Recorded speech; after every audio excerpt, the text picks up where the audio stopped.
My name is Diana. I work at Intel, and I'm also part of the organizing team here at CppNorth.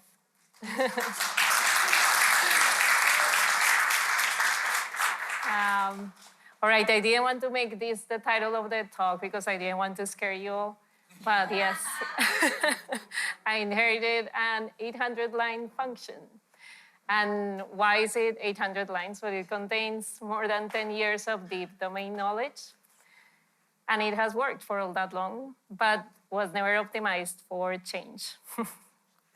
So why 800 lines? So this function just, so given a directed graph, the function just selects a set of nodes. And so how does a node get selected? It's according to some rules, and then you start asking more questions, so what rules? And the thing is that the rules change depending on the flavor of the graph.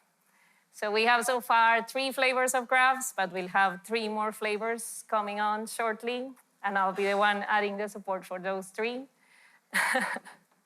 And and then formulating these rules requires deep domain knowledge of the physical object that is represented by the graph. So I am in trouble, perhaps. And yes, the function was much shorter at the beginning, but now it has multiple layers of complexity. And most importantly, perhaps we had not felt the pain because we got new flavors of graphs about every 3 to 4 years. So by the time you had to do it again, you had forgotten the pain it was 3 years before. But now we'll probably get 3 flavors of graphs in 1 year. So I have to do something about it. And really about 40%, I could extract it as a configuration file. So a sort of recipe that accompanies this each flavor of graph. And not all is bad news. There is low-hanging fruit. There was some code that was just setting up some logging that was all dumped into this same function. So I moved that out to do a strategy so that it has its own home.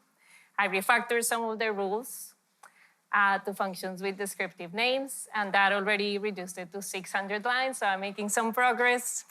And most importantly, and what has really made all this job much easier is that at least it's easy to test when I'm refactoring whether I'm getting the same output.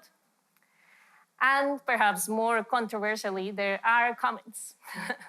And so yes, I know code should be expressible without comments, so just expressible on its own. But in the absence of function names, comments have given me a high-level description of what's happening in the next 10 to 20 lines and why we're doing that. So for example, if I see comments like this, then at least I'll know how I should name that function. So I can turn those comments into function names, and if I succeed, then I won't need the comments anymore.